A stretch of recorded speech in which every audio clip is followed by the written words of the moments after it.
Good afternoon, everyone. Welcome to Farm Credit Illinois' first program as part of our Ag Minded Hour webinar series. The intent of this series is to offer some timely topics and information that are easily digestible over that noon hour, either while you might be eating your lunch or just kind of going about your day, doing chores, whatever it is. We just wanted to provide some timely information that is easy to digest. So a little food for thought for your day, you might want to call it. So we'll go ahead in regards to time, dive right into our topic today. So we have Dr. Dan Quinn with us. He is with Purdue University Extension. He is a corn specialist and also an assistant professor of agronomy. He comes from a farming background coupled with many years of education, experience, and research in the crop and soil science field. In his current role at Purdue, he works to improve the overall production, profitability, and environmental performances of Midwest corn systems. So a relevant topic for the growing season that we are in right now. Before I hand it over to Dan, I just want to point out, and you may have seen already on your screen with the slide, that there is a questions feature in your participant panel on the right-hand side of your screen. If you have a question at any point during the webinar today, feel free to put it in that box, and a moderator will either get back with you to help you resolve any issues you might be having, or if it's just simply a question for Dan, we'll address that at the end during the Q&A session. So with that, I will go ahead and turn it over to Dr. Quinn. Welcome. So good afternoon.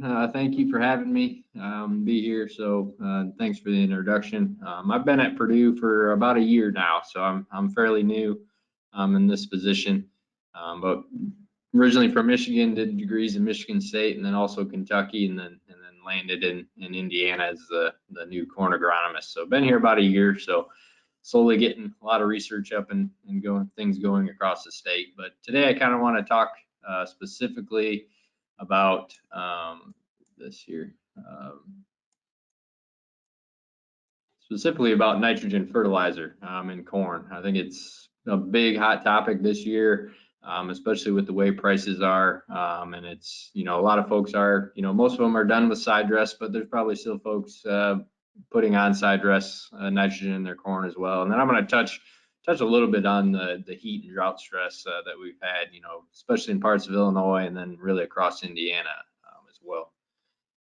So I'll share this graph here. It's why nitrogen was such a big topic this year.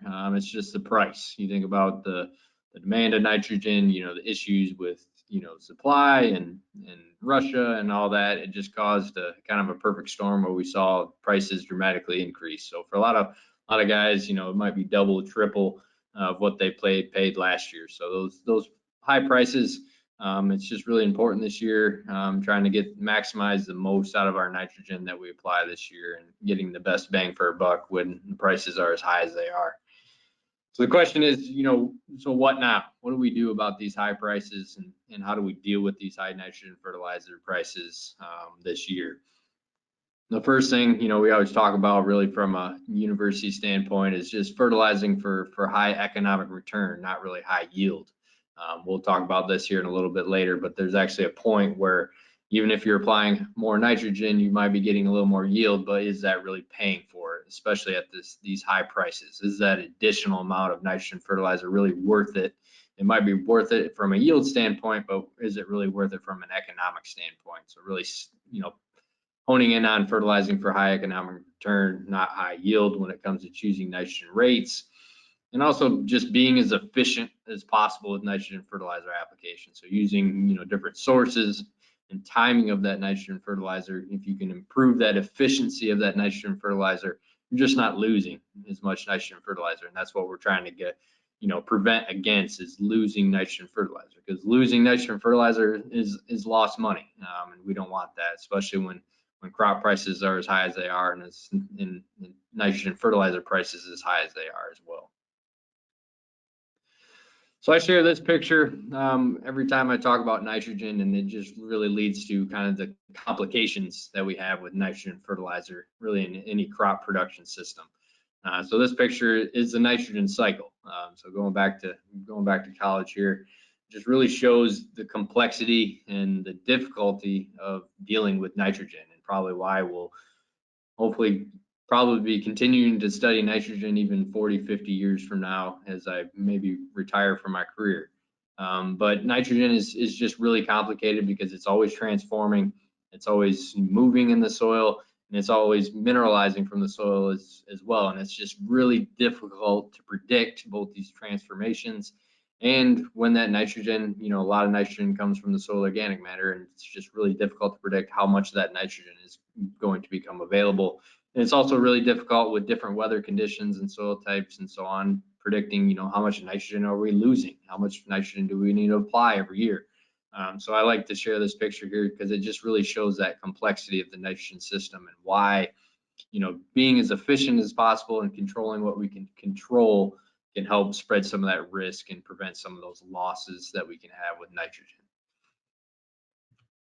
So weather is difficult to predict. I'm sure you all know that. I'm sure you all probably complain about your weatherman when they get things wrong, but it's very difficult to predict. And because weather is so difficult to predict, that it again results in that nitrogen transformations and movement are very difficult to predict. It's very difficult to predict how much we lose.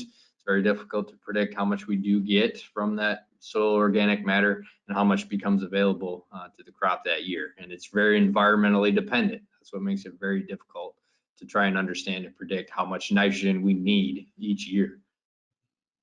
So it's important to use nitrogen fertilizer timing. I think using the timing and way we apply our nitrogen fertilizer can help minimize and spread that risk of some of that nitrogen loss. Again, we don't want to lose nitrogen from an environmental standpoint, but also from an economic standpoint. We want to preserve as much of the nitrogen as we can, especially when prices are as high as they are this year. Again, nitrogen loss. If you have nitrogen loss, that results in lost money and environmental harm. That is not something we want. And really there's kind of some of the main mechanisms of some of the nitrogen loss and nitrogen stress issues, especially in corn. You think about too much rainfall, we have ponding, so leaching of nitrate through that soil, the loss of nitrogen below that rooting zone of the corn, denitrification as well. So if we have ponding areas in fields, so we're losing nitrogen as N2 gas when that ponding occurs, and denitrification. When we have too hot and dry conditions, so what we've seen, conditions we've seen this year, think about volatilization, especially when we apply our nitrogen on the soil surface. Insufficient mineralization, so that mineralization, that nitrogen released from that soil organic matter into that soil solution so that crop can use it, it gets slowed when we have hot and dry conditions. We just don't have adequate mineralization and nitrogen release in these conditions. And also poor plant uptake. So in order for nutrients to be uptaken by the plant, we need soil moisture. And when we have hot, very dry soil conditions, that plant uptake can actually be reduced as well. And also high residue carbon. So you think about cover crops. Rye cover crop is a big one. Corn after corn. So you think about corn residue has a really high carbon content. And that's where we can see this immobilization starting to occur. So when we have very high carbon contents in residue, so whether it be cover crop or corn after corn, that's when we can actually see some of that nitrogen stress occur, and that's due to that immobilization period as well. So those are kind of some of the main mechanisms where we see some of that nitrogen loss and nitrogen tie up, and then again results in nitrogen stress in that corn crop. So just talking about efficient nitrogen application methods and just doing everything you can to improve that nitrogen use efficiency and be as efficient as possible with that nitrogen application, just so we don't lose that nitrogen. So number one, avoid fall N application as possible. It's not always possible for everyone, but again, avoiding fall nitrogen applications if possible. In the state of Indiana, we typically don't recommend fall nitrogen applications, but if you are going to do fall nitrogen applications, we typically look to the folks that are at the Indianapolis line and above, where you have those cooler soil temperatures. So if we do fall applied our fall apply anhydrous, if we get adequate soil freezing where we just don't lose much of the nitrogen. So we want soil temperatures below 50 degrees if fall N is applied. Difficulty with applying fall nitrogen is that it's in the ground in the fall and the crop is not using it till the spring. So it's got to sit there for a long time. And based on those conditions that can happen, whether it warms up, where we have significant rainfall and so on, we could lose some of that nitrogen applied in the fall. Nitrification inhibitors, so something like Instinct, N-Serve, which are just really common in nitrification inhibitors. If you apply in the fall or early spring, these can help prevent some of that nitrate losses from those nitrogen fertilizer applications. And also fall nitrogen, we can see, it varies from year to year and location by location, but you can lose upwards of 20% nitrogen from those fall N applications. And that's just due to that nitrogen being in that soil for a long period of time before that crop can use it. And secondly, big benefit that we see is utilizing split applications of nitrogen fertilizer. So when I refer to split applications of nitrogen fertilizer, it's important to have some nitrogen up front with that corn crop, and then also coming back around that side dress timing, so V5 to V7, and placing that nitrogen right really before that corn starts its peak uptake period and peak growth period. So we're timing that nitrogen a lot more efficiently, putting it a lot closer to the roots on that corn crop, and also putting it below that soil surface. It just helps place that nitrogen a lot more efficiently where that corn can use it and uptake it right away. So we're just not resulting in potential losses due to environmental conditions. Urease inhibitors. So urease inhibitors, Agritane, there's a lot of different urease inhibitors out there. They do a pretty good job of preventing volatilization, especially if you do put urea-based fertilizers, so UAN or urea on the soil surface. Now, when you have a little bit of soil moisture and it's hot and dry, that's typically where volatility can happen the highest. And urease inhibitors typically buy you about 10 to 14 days. But if you're able to inject that nitrogen below that soil surface, typically urease inhibitors won't provide you any benefit in that aspect. So I share this graph here. This is done by Ross Bender at the University of Illinois. It's a really good graph, just looking at the uptake of nitrogen in the corn based on certain growth stages throughout the year. And when I talk about nitrogen timing, putting adequate nitrogen on at planting, but also targeting that side dress period, that V5 to V6 right here, you can see that's right when we're starting to see that peak uptake where that corn plant really starts to uptake a lot of nitrogen. If we time a lot of our nitrogen applications at that growth stage, we're starting to hit that period where that corn readily needs it and can uptake that nitrogen. So from about VE, so VE is emergence, when that corn is first emerging, to V6, so 6 collared leaves, so about 18 inches tall or so, that corn plant only needs about 25 pounds of nitrogen per acre. So if I put all my nitrogen on in the fall, put it all on early in the spring, it just means that nitrogen has to sit there for a longer period of time and potentially be exposed to adverse environmental conditions, whether it be too much rain, ponding, where we could lose some of that nitrogen. So from that period of time, that corn plant just isn't using a whole lot of nitrogen from emergence till about V6. You get past V6, a lot of corn is in that rapid growth phase really across Illinois and Indiana right now. And that's where that peak uptake period, and trying to time that nitrogen really before that peak uptake period can help minimize some of that nitrogen loss occurring. So I share these graphs here, and I'll walk you through some of these graphs. These are some of the work. So I went and did my PhD at the University of Kentucky. Very similar soils to what we see in parts of southern Illinois and southern Indiana especially. But we looked at, nitrogen timing influences on optimum nitrogen fertilizer rates. So we want to understand, okay, how much nitrogen do I need to maximize corn yield? And how does that number change based on how I time my nitrogen and if I have a cover crop in the system? So I have corn grain yield here on the y-axis. I've got nitrogen fertilizer rate on the x-axis. And this graph right here on the left-hand side is if I put all my nitrogen on right before planting. So all my nitrogen immediately prior to corn planting. And then I have two lines here. So red line indicates that I didn't have a rye cover crop, and the green line here indicates I did have a rye cover crop. So we want to understand, okay, when does corn yield begin to peak when we hit a certain nitrogen fertilizer rate. So if you look at these numbers right here, the 215 pounds of nitrogen per acre means the agronomic optimum nitrogen rate, or the nitrogen rate required to maximize corn yield in that treatment. So 210 bushels per acre. So this red line, corn did not follow a rye cover crop. I put all my nitrogen on at planting or immediately prior to planting, and it took 215 pounds of nitrogen per acre to maximize yield at 210 bushels per acre. Move over here to the green line, with corn follows that rye cover crop. So we talked about some of those immobilization issues, those high carbon content of that rye residue. And we can see when we followed a rye cover crop, it took about 232 pounds of nitrogen per acre in order to maximize yield at 201 bushels per acre.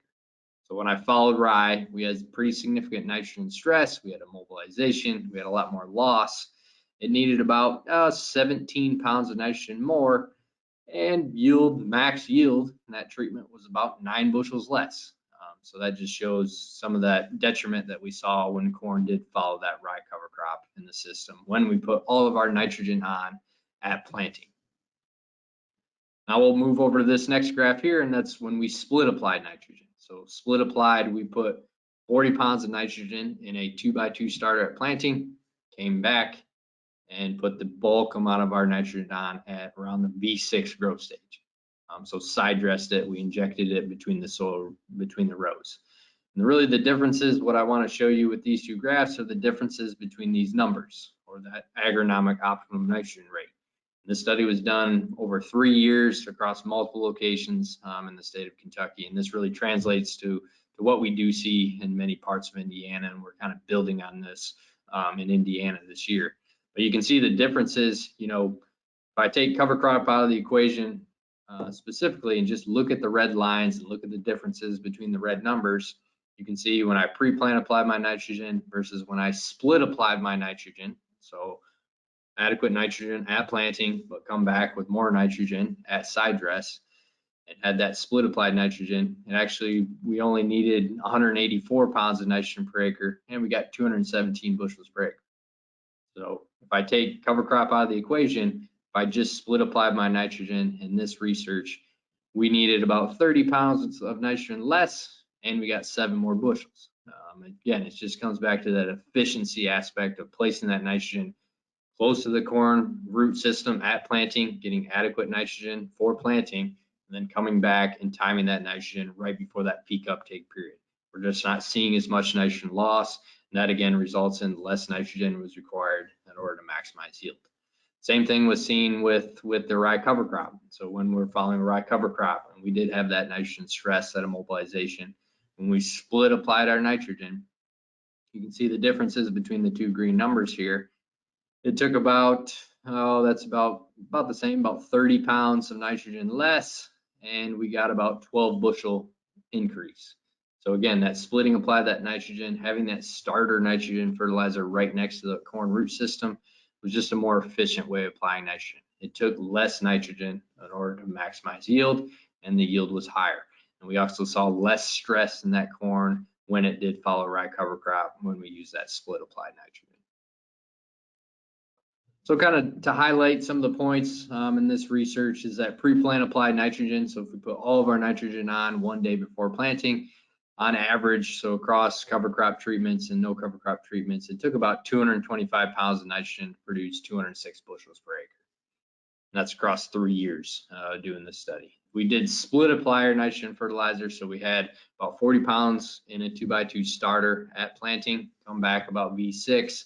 On average, it took about 189 pounds of nitrogen in order to produce 216 bushels per acre. So we were able to see that we needed less nitrogen, and we were also able to increase yield when we had a more efficient application method of applying nitrogen fertilizer. So overall, with split applied N, it just gives you the ability to spread the risk and also allows flexibility. So you do need to have adequate nitrogen at planting. If you just target all your nitrogen on at V6, you can still lose yield that way. But having the split applied, adequate nitrogen at planting, and then coming back at V5, V7, allows us to spread some of that risk of potential nitrogen losses due to environmental conditions, and also allows some flexibility too. So you can apply adequate nitrogen at planting, and then you start getting around side dress, and based on the conditions, say we had really severe rainfall, really heavy rainfall, okay, then maybe we can adjust how much nitrogen fertilizer we need to apply at side dress. So it just allows that added flexibility with that split applied in. So let's share this graph here, just looking at nitrogen use efficiency. It's really similar, kind of helps explain why we saw we needed less nitrogen. We were able to go and gain more yield with that split applied in. And this is specifically when we followed that rye cover crop, that specifically high stressful environment for that corn. So we've got nitrogen use efficiency. Nitrogen use efficiency, we're just looking at, okay, how much grain can we produce per pound of nitrogen applied? So if I can produce more grain per pound of nitrogen applied, then I have a higher nitrogen use efficiency. And that's where we see we need less nitrogen in order to maximize yield. So you can see these bars. Red bar was when we put all of our nitrogen up front planting. Blue bar, side dress nitrogen. This is across 3 locations. We see pretty consistently where that side dress, that split applied in, resulted in higher nitrogen use efficiency. That again translates to less nitrogen needed in order to maximize that corn yield in this specific year and locations. But I do want to touch on, the importance of that adequate nitrogen applied at planting. So sufficient nitrogen is still required at planting, especially for those early season corn needs. So I talked about corn needs about 25 pounds of nitrogen per acre or so from VE to V6. And it's important to have that nitrogen. It really helps if that nitrogen is actually banded through a starter fertilizer at planting, just getting it very close to that root system. And 2, banded starter fertilizer can help with the transition period of corn roots. So in this picture here, you can see the first root system that corn uses is the seminal root system. It's much thinner roots here, kind of that first root system you can see here on that corn. And it really uses the seminal root system for just anchoring that plant, minimal water and nutrient uptake, but for the most part, that corn plant is living off the seed. You get to V3, so the V3, 3 collared leaves, that's when that corn plant starts transitioning to using nodal roots, which I have highlighted here. So nodal roots, again, eventually do become that primary root system of corn, but it does have to go through that transition period. It kind of has to go through that awkward phase of life a little bit. If we have poor nodal root growth, if we have adverse conditions, compaction, that can hamper nodal root growth. And you think about corn as living off that seed until now, there's only so much seed reserves in that seed. Eventually it does run out and it needs to start relying on those nodal roots. But if we have conditions where those nodal roots just aren't very adequate, they aren't growing very well, that nitrogen fertilizer applied right next to the root system at planting can really help with that transition period and help that corn get through that awkward stage of life without any significant stress. So overall, I do want to stress, the importance of split end applications, but you do need to have the importance of having some level of nitrogen on at planting. And also, if you do wait too long, you apply bulk of your nitrogen on, everything applied at V8, you don't have anything at planting, that's where you can result in yield loss. And that's where we're just not satisfying those early season nitrogen needs and also helping kind of with this transition period in corn. So now I just want to touch quickly on nitrogen fertilizer sources. Number 1, anhydrous ammonia, still used quite a bit, especially in the I-states and in Indiana. Is used pretty frequently this year as well, because folks could get it in the fall and in the early spring. There's a lot of supply concerns as well. But with anhydrous ammonia, anhydrous is the slowest to convert to nitrate. So it takes the longest time in order to convert to nitrate, which means that there's the least risk for loss if it is applied in the fall or early spring. So if you have to apply some form of nitrogen, whether it be in the fall or early spring, anhydrous tends to be the most stable and resistant to loss because it takes the longest time to convert to nitrogen. Nitrification inhibitor, I mentioned this earlier, nitropyrin, N-Serve, N-Stink can help slow that conversion of ammonium to nitrate. The form of nitrogen in nitrate, that's the form of nitrogen that can move. That's the form of nitrogen that can be lost when we have severe rainfall. Urea, so dry urea specifically tends to be the highest prone to volatilization losses, especially if it's surface applied. And that's specifically important in no-till and high residue systems. So Previous, you think about cover crop residue, old corn residue, they have a very high level of urease in the residue. Very high levels of urease. The urease enzyme does result in volatilization losses, especially if that nitrogen, dry urea fertilizer is applied on the surface. Urease inhibitors, so agrotane, NBPT, NPPT urease inhibitors can help slow some of that volatilization, but it buys you about 7 to 14 days. So you're hoping for a rainfall after that period has occurred. But if you do incorporate that urea, so if you do incorporate with some tillage, or if you are actually able to band it below that soil surface, that can help with reducing volatilization losses. In those aspects, typically urease inhibitors are not needed. Urea ammonium nitrate, so UAN, 32% or 28%. This is 50% urea, 25% ammonium, and 25% nitrate. So you think about using urease inhibitors and nitrification inhibitors. If I use a urease inhibitor with UAN, I'm only protecting 50% of that nitrogen. Instead of if I have dry urea, it's protecting 100% of that nitrogen. But UAN is already 25% ammonium, 25% nitrogen, and only 50% urea. So urease inhibitors and nitrification inhibitors can help with UAN, but it's important to note that it's only protecting a portion of that nitrogen fertilizer. Proper timing and placement can help eliminate the need for inhibitors. So if we get these nitrogen, applied at the right times, right next to that seed and below that soil surface, can help eliminate some of that need for inhibitors. So some take-home points just on nitrogen fertilizer applications. So utilizing N fertilizer application timing can help minimize some of that risk for N loss. You still need sufficient nitrogen at planting to satisfy those early season needs, and also help with that transition period in corn. But split applied nitrogen fertilizer can help in certain situations in certain fields where it can help improve nitrogen use efficiency. AONR is just the agronomic optimum nitrogen rate, or the nitrogen rate required by corn in order to maximize yield, and it can also help improve yield in corn. But it's important to have enough starter N or pre-plant N for early season N use, again helping through that transition period.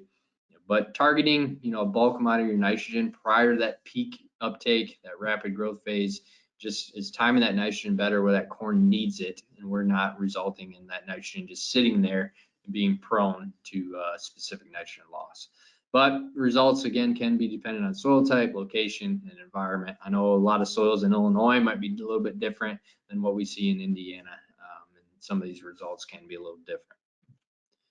But overall, N environmental transformations and movement are very difficult to predict. Again, I showed that picture of the nitrogen cycle, talk about how difficult weather is to predict. That's why it's very difficult to predict these nitrogen transformations, how much we're losing, how much we're gaining each year, and why these nitrogen recommendations often can be pretty difficult year in and year out.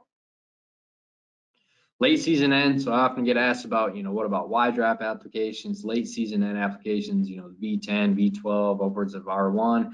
Typically, we don't see much of a benefit of an additional late season N application, but they can be really good for rescue applications. So if we put on your side dress nitrogen and then you get 4 inches of rain, late season N, corn can still respond to late season N applications up until pollination. So they're really good for rescue applications. We just don't see any added benefit from those late season N applications. But we do have a lot of research really across the state of Indiana looking at this even closer this year. And also, if you target later season N, putting all your nitrogen on later, again, there's that higher risk of just not getting the fertilizer on. So if it just rains and rains, we can't get that equipment out, then we just can't get our nitrogen fertilizer on, and we don't want that either. So real quickly, switch from some of the timing aspects to actually some of the rate aspects, and thinking about what nitrogen rates to apply. These are based on nitrogen fertilizer rate recommendations for corn in Indiana.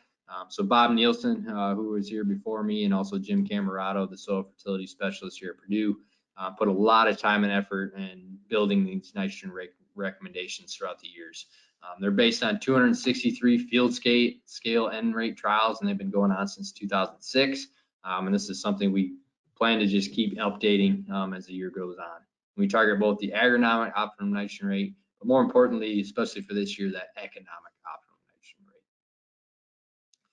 So I like to share this picture. It gives you an idea of a lot of our large scale field trials that we do a lot of our research in. We're pretty fortunate here across Purdue with the multitude of farms we have across Indiana, where we can do a lot of this large scale research and use commercial farm equipment and use combine yield monitors to get a result. So this gives you an idea. A lot of our trials, the nitrogen rate trials, typically we do 12 row wide plots, and we run plots the entire length of the field. So we might have, 0 nitrogen applied, we might have 60.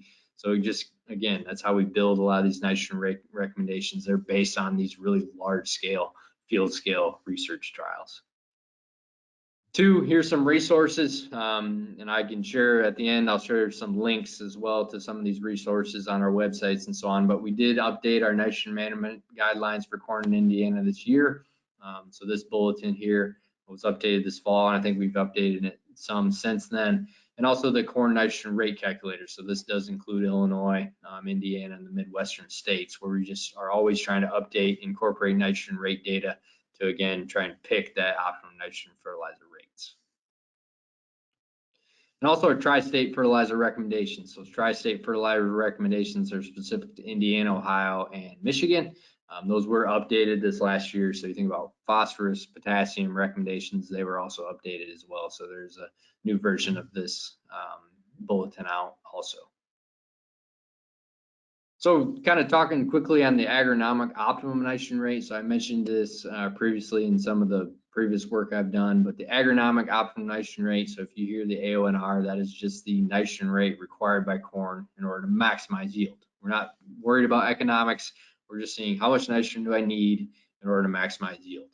So you got grain yield here on the y-axis. We've got nitrogen rate.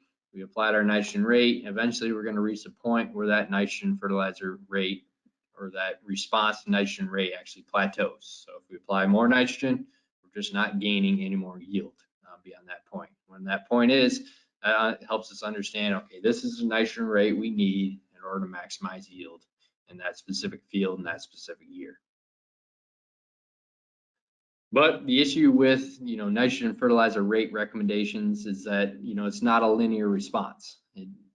What I mean by that is I can't just keep applying more and more nitrogen to get higher and higher levels of yield. I mentioned before, you get nitrogen grain yield responses to nitrogen fertilizer rate applied until a certain point. And beyond that point, we're just not gaining any more yield from more nitrogen fertilizer applied. As nitrogen fertilizer rate increases, yield response actually diminishes. So it's a nonlinear response. We just cannot base end fertilizer rate off of yield goal. A few years ago, we did base our nitrogen fertilizer recommendations off of yield goals, but now with this nonlinear response, we can't base it off of yield goals, because if we keep applying more and more nitrogen, we aren't gaining more yield, we're losing nitrogen, and we're losing money. So to kind of illustrate this, if you look at this study here, we started at about 0 nitrogen.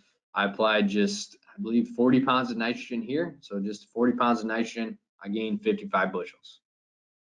I apply another 60 pounds of nitrogen, so up around 100 pounds of nitrogen, I got 30 bushels. I apply another 60 pounds of nitrogen, then I only got 15 bushels. And then I applied another 60 pounds of nitrogen, and then I'm getting no yield response. So again, it just illustrates that it's a nonlinear response, and yield responses diminish as more nitrogen is applied. So that first, 40, 50 pounds of nitrogen is where you're going to get the biggest yield increase, but the more we apply, that yield response begins to diminish. So this graph here just kind of illustrates, we don't see a really good correlation between the nitrogen rate required to maximize yield and also that max yield in that specific year. So some certain years we might have max yield achieved at 50 pounds of nitrogen per acre applied, or it might take 200 pounds of nitrogen per acre applied. Again, that just comes back to kind of the difficulty of nitrogen fertilizer recommendations, trying to understand, how much we're losing in a specific year, how much we're gaining in a specific year. But we just don't see a very strong relationship between the max yield achieved and also that nitrogen rate for max yield achieved in a single year.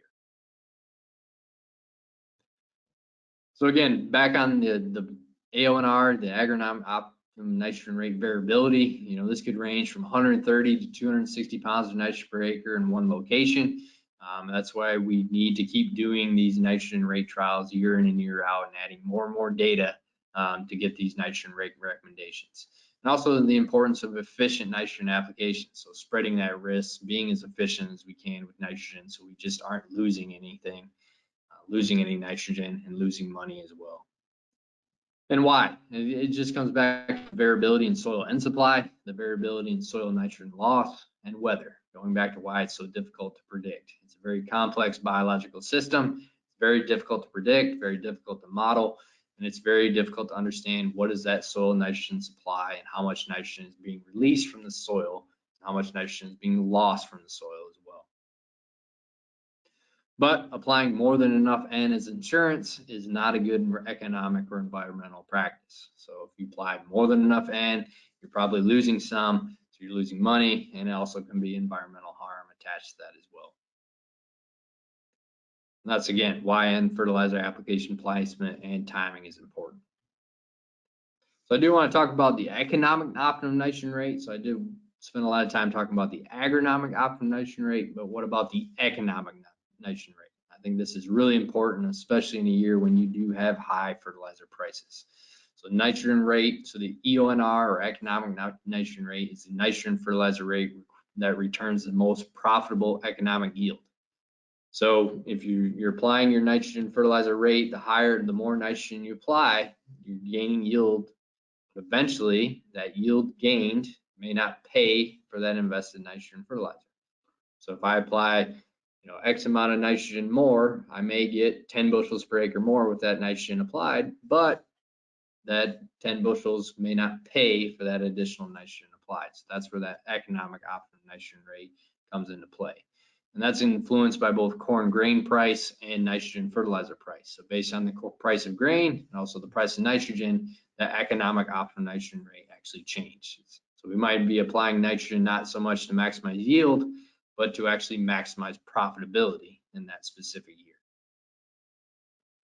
So again, did those couple extra bushels pay for that nitrogen fertilizer applied? I may have gotten, 2 to 5 bushels out of the additional nitrogen, but was it really worth it? Did it pay for that extra nitrogen fertilizer applied? And that's where that economic optimum nitrogen rate comes into play. So in the state of Indiana, these nitrogen fertilizer rate recommendations are designating on specific regions across the state. So you can see there's a total of 9 different regions across the state that we actually base these nitrogen fertilizer recommendations on. And that's just dictated by the difference in soil type, different soil organic matter, and also different soil drainage qualities. So on the ability of soils to potentially hold nitrogen, to lose nitrogen, that can actually change our nitrogen fertilizer rate recommendations and what nitrogen fertilizer rate you should apply in a specific year. So this graph here just kind of illustrates some of the differences between the agronomic optimum nitrogen rate and also the economic optimum nitrogen rate across different prices of nitrogen fertilizer. So we have total pounds of nitrogen per acre. So this is the nitrogen rate recommendation. This is in northeast and east central Indiana. So if I wasn't worried about money at all and I wanted to just maximize yield, apply the AONR, it takes about 250 bushels or 250 pounds of nitrogen per acre to maximize yield. However, when we factor in the EONR, so we think about the price of nitrogen fertilizer, either at 75 cents a pound or $1 a pound, it's probably even higher than that in certain cases. But we can see that the nitrogen rate needed is actually lower. That's because we're actually factoring in the EONR calculations where we're picking the nitrogen rate required to maximize profitability rather than maximize yield. So this table just kind of further illustrates that. This is specific to north central, northwest, south central, southeast, southwest, and non-irrigated locations of Indiana. This gives you an idea of how those economic optimum nitrogen rates work. So we factor in the nitrogen cost. So here, price per pound of nitrogen fertilizer. So you look at maybe where we were last year, 50 cents per pound of nitrogen. We look at $5 corn. Look at last year, 50 cents cost per nitrogen. We needed about 185 pounds of nitrogen per acre to maximize profitability in the economic optimum nitrogen rate. If we move to kind of where we're at now, if we look at $1 per pound of nitrogen cost, same price, $5 corn. I think corn's probably actually higher than $5 now. But just the change in that nitrogen fertilizer cost just illustrates we can actually lower our nitrogen rate applied. We might lose some yield, but it's giving us that same level of profitability. So we're trying to fertilize and target our nitrogen fertilizer application to give us the highest level of profit, more so than maybe the highest level of yield in that specific year. So it's kind of some take-home points real quick. So optimum nitrogen fertilizer rates can vary from field to field and from year to year. That's why nitrogen is so difficult and why we're always trying to study more and more and understand this. Nitrogen fertilizer rate is a nonlinear response. So more N does not always mean more grain yield. So eventually there is a point where if I apply more nitrogen, I'm just not gaining any more yield. And at that point, you're just losing money based on applying more additional nitrogen. So really, is it worth chasing those few extra bushels? And trying to understand that's important. Fertilizing for maximum economic net return and not maximum yield. So fertilizing for maximum yield, that's where we get to the point where we may have gotten a few more bushels, but was it really worth it? Did we even pay for that extra nitrogen fertilizer we applied? And that's where that importance of that economic net return, the EONR, those nitrogen fertilizer recommendations that we do each year.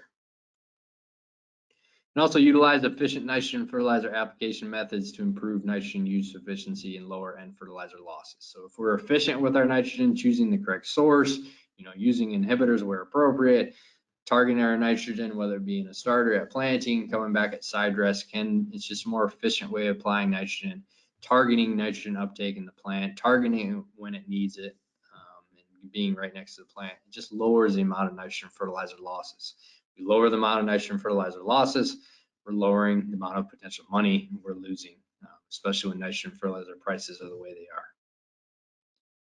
So that's kind of, I'm going to finish up real quick here, but I did want to touch on, the heat and drought stress considerations. I know a lot of parts of Illinois have been really dry. I think they were able to get some rain here this last weekend, but Indiana, same way. A lot of locations across the state that are really dry. I was asked the other day if I was the resident pineapple specialist for the state of Indiana because of all the pineapple looking corn around the state. So we're really hoping for some rain. It looks like there's a chance this weekend, but we'll see. But just kind of, it's a big topic for a lot of folks right now, and just kind of a few comments on that. The one good thing about corn right now, especially in the central northern parts of the state, is it's still in the vegetative growth stages. When corn's in the vegetative growth stages, it can withstand pretty high temperatures. You can withstand actually temperatures upwards of 110 degrees for short periods, but when you get above 95 degrees, that's when it starts hindering some of that corn growth. But if we do have adequate soil moisture, corn is really tolerant to those high temperatures, especially during these vegetative growth stages. But, you think about leaf rolling. So leaf rolling is just a defense mechanism for corn. If we have prolonged leaf rolling, if leaves begin to roll at 2-3 o'clock in the afternoon, that's pretty normal in the summer when you have, hot conditions. But if you're waking up in the morning and we're seeing leaf rolling at, 9-10 in the morning, and it does persist for days on end, that's when it potentially can impact corn growth. So it can result in reduced photosynthesis, because when corn leaves grow or roll, it closes the stomates in the leaves, and it hinders the amount of carbon dioxide that is actually accumulated by the plant. So it's just limiting that photosynthesis of the plant, limits some of the growth. Also, corn right now is determining ear size. So you think about rows around and the potential ear length, and potential number of kernels up in that ear. We have continued stress could potentially impact that ear size. So it's important to note, when does leaf rolling first occur? Is it occurring in the morning? Is it persisting for 3-4 days? That's when we can start getting into some of that severe stress, potential yield loss, especially at these vegetative growth stage. Again, they can result in reduced ear size and also reduce plant development. Think of corn as a photosynthetic factory. It's trying to put as much biomass, green leaf area as it can to again fill the ear. If we have stress, it just limits that amount of factory, the amount of photosynthesis that corn can then contribute to that ear. That's something we don't want. We don't want significant stress during this rapid growth phase, that vegetative growth stage of that corn. And lastly, we are approaching pollination. You think of parts of southern Illinois, southern Indiana, Kentucky. We are getting close. You get around that 4th of July, we get really close to pollination. That's when you get really worried about heat and drought stress in corn, especially when pollination occurs. So, pollination is the biggest risk of yield loss due to heat and drought stress. It's such a critical period for that corn plant. So when the highest water uptake is occurring, highest water use is occurring in that corn. And it's just, you think about pollination, it's a very short window for corn.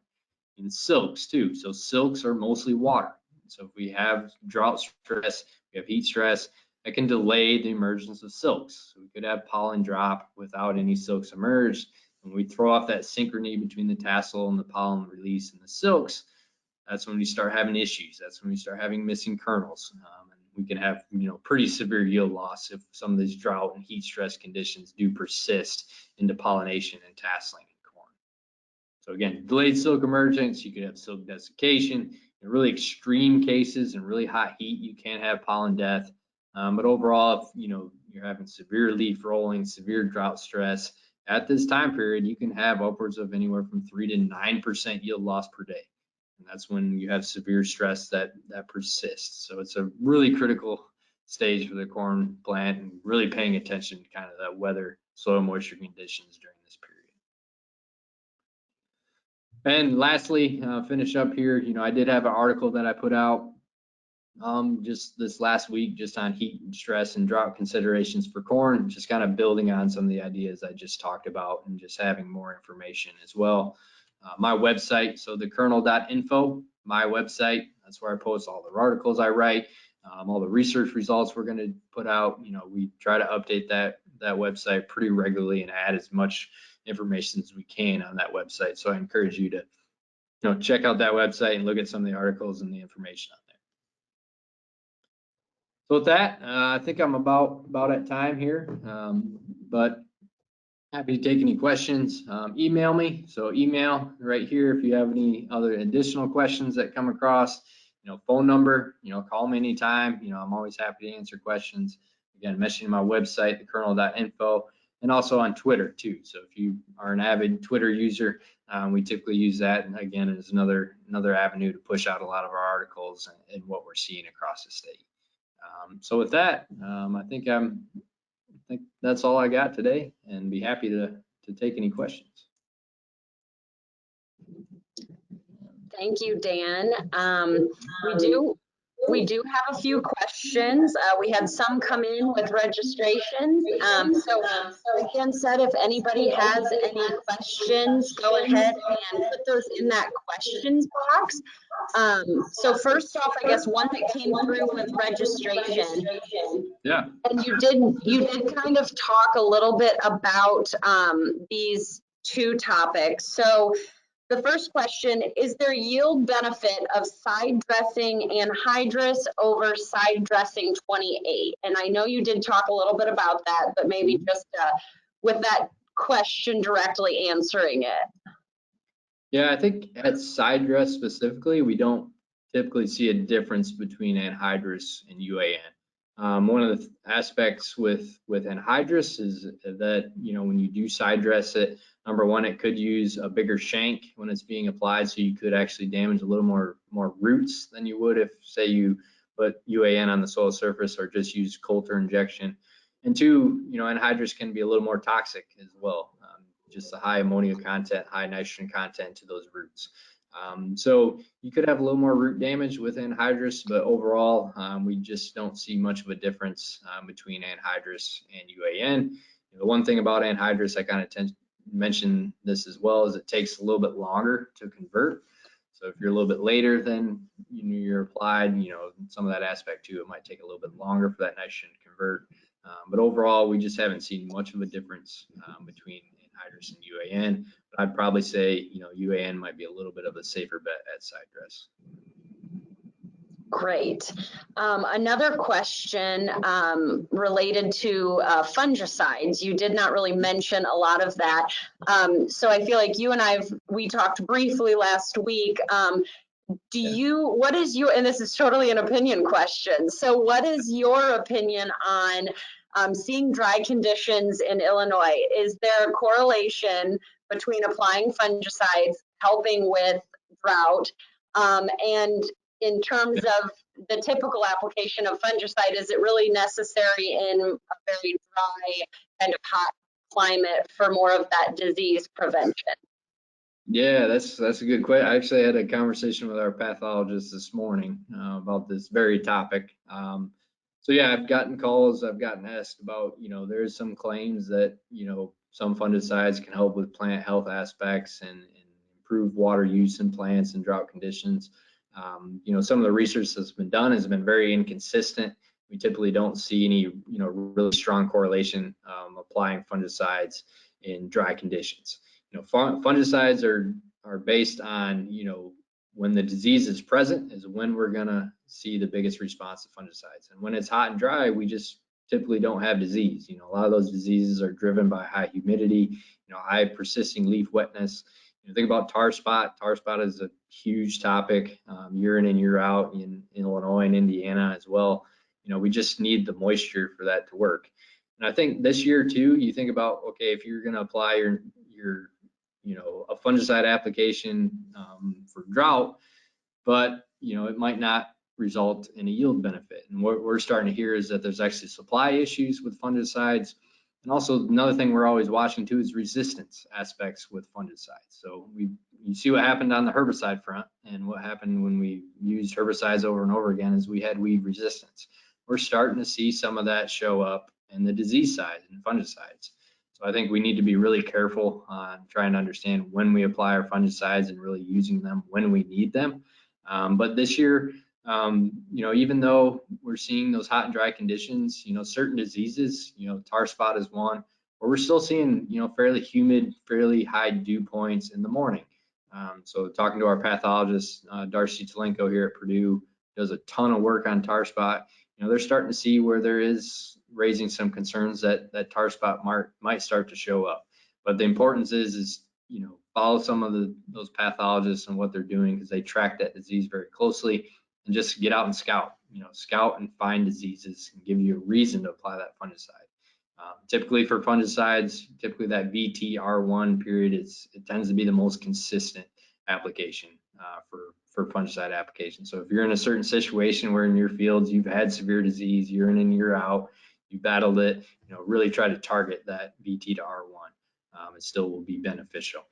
But yeah, it's important to scout, watch for disease, target those fungicides, because we want the life of those fungicides to be extending. And a lot of them are expensive, and some of that supply is low this year. So it's important to pay attention to. But we don't recommend fungicides in drought conditions, and we see very, very inconsistent results from that aspect too.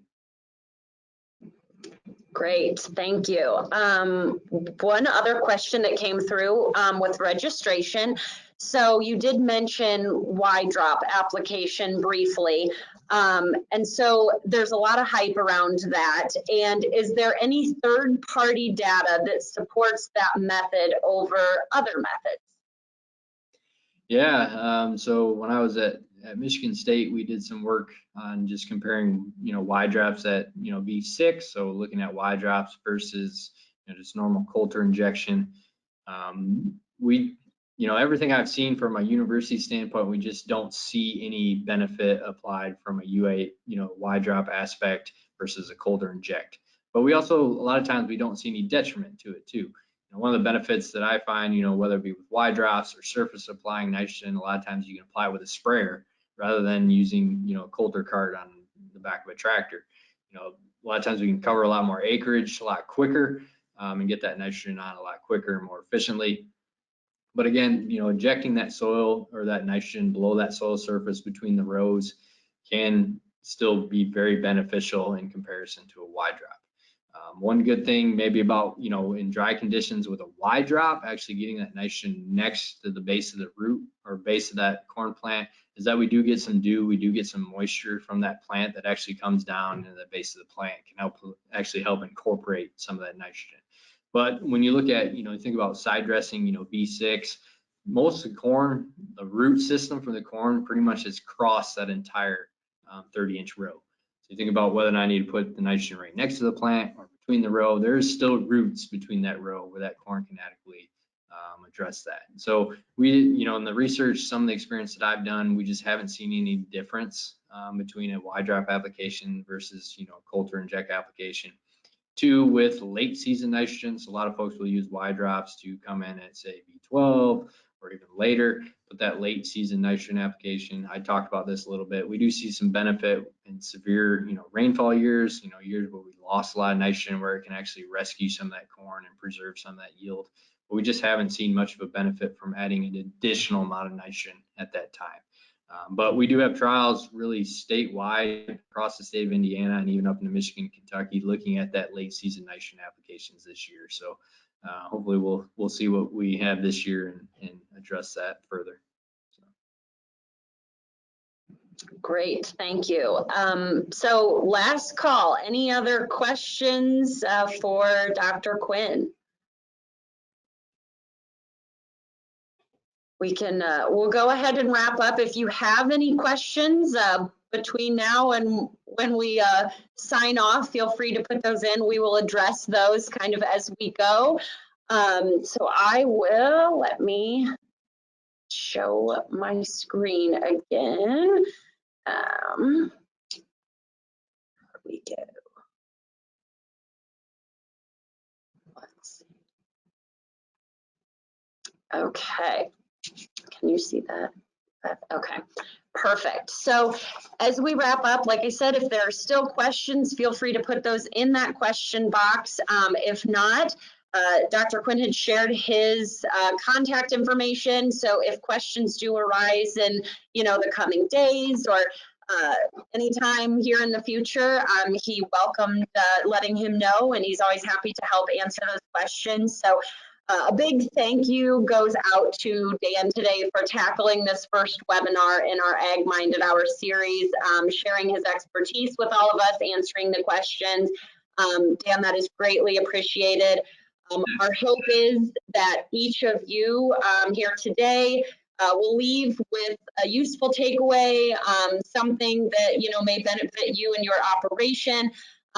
So as we continue through this growing season, hopefully you have a takeaway from today, or even just something to think about, as we had mentioned, that food for thought. A few final items for today. It was recorded, so we will have the recording of today's webinar available by noon tomorrow. So Dan's slides will also be available with that, and you can find that recording on the same web page that you would have went to register. I have that here on the screen. It is farmcreditil.com/minded. When you close out of the webinar today, also there is a brief 3-question survey that will pop up. If you could just take a moment to complete that survey, it helps us improve future webinar experiences and just kind of ensures that we're providing the topics that you might want to hear and learn about. And lastly, while you're at the webpage looking at the recording, check out those next webinars that we have coming up in our Ag Minded Hour series. Our next one is July 27th. We'll be hearing from Wyatt Scheiding. He is FCI's Vice President of Information Security. And then on August 24th, Kent Reed is our Chief Appraiser. He will be sharing insights from our land value study, which will have just kind of been released right around that time. And you can find additional information and a link to register for those programs at that same web address as recordings, like I had mentioned. With that, I've not seen any questions come in. So thank you again, everyone, for spending an hour with us today. And again, thank you, Dan, for sharing your expertise with us. And I hope everyone has a great rest of their afternoon. And we look forward to hopefully seeing you all next month on the 27th. Thanks. Have a great day. Thank you.